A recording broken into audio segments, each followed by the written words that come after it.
Pourquoi suis-je encore là?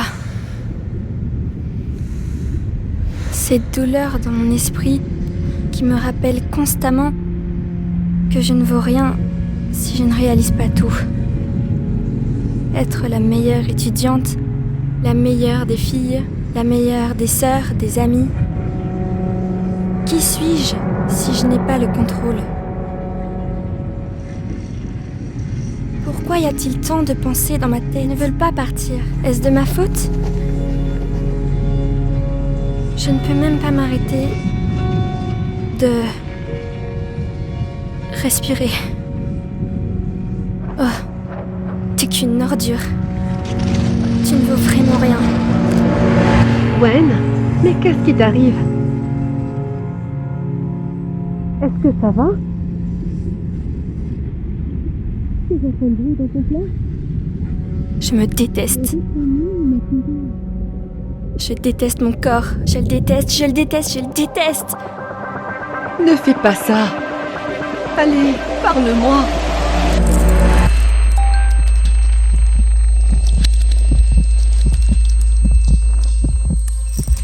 Les pensées qui me tourmentent sont si bruyantes.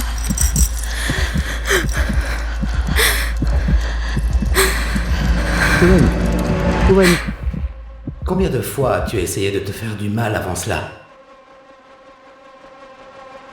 Depuis combien de temps te prives-tu de nourriture?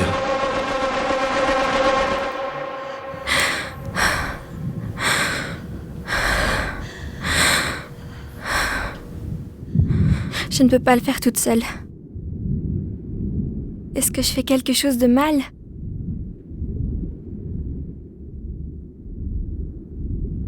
Alors, pourquoi suis-je encore là?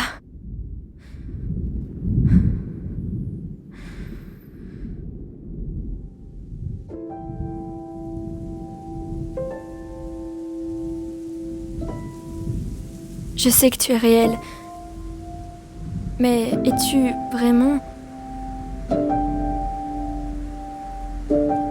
Je sais que tu peux me sauver. Mais le feras-tu vraiment? Je sais que tu m'aimes.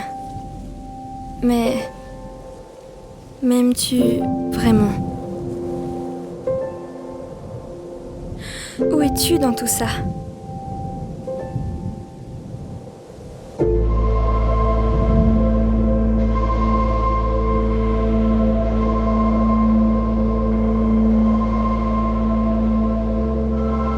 Une petite étincelle s'est allumée. Dieu m'appelait hors de l'obscurité. Il m'attirait à lui. Mais je ne le voyais pas encore.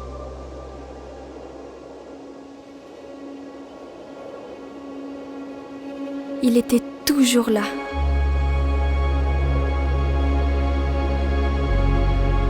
Mes yeux l'attendaient, le recherchaient.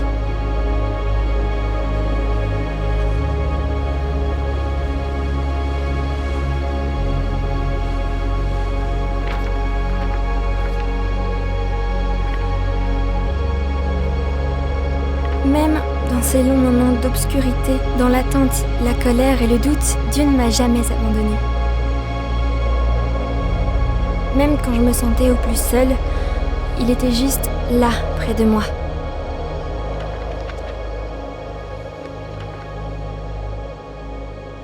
Beaucoup de mes conversations commencent par « Mon Dieu, je ne peux plus faire ça ».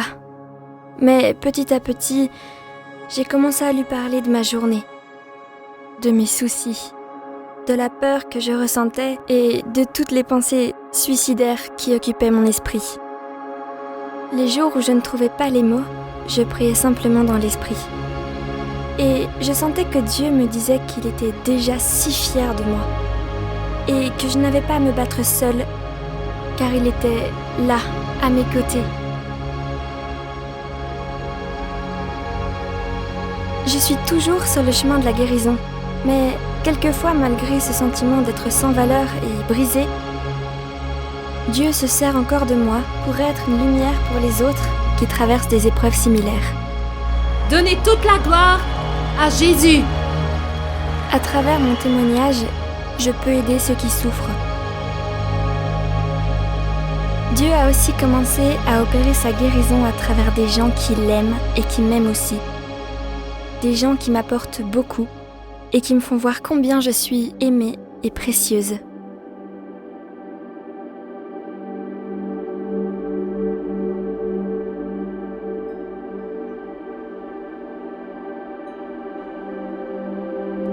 Cher futur Shuen, en ce moment, tout est dur. J'espère vraiment que tu vis pleinement ta vie. Je remercie Dieu que tu aies pu surmonter les épreuves de l'année.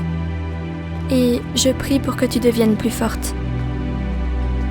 Quand tu rencontres des échecs, même si tu sens que tu ne le mérites pas, tu sauras toujours à quel point il t'aime.